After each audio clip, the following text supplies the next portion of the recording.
ថ្ងៃនេះធ្វើខ្លួនឲ្យកូនពៅដើម្បីនាំ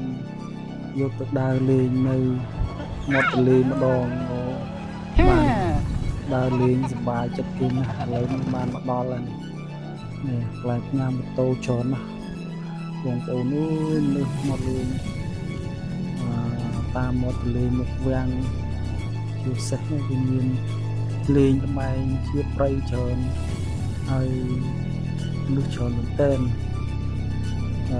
តាំងពីគេបើកឲ្យធ្វើដំណើរមកគេរកនៅសៅថ្ងៃទឹកនេះអត់ដែលបានទៅលេងខាងទៅលេងទាំងនៅទៅលេងវល់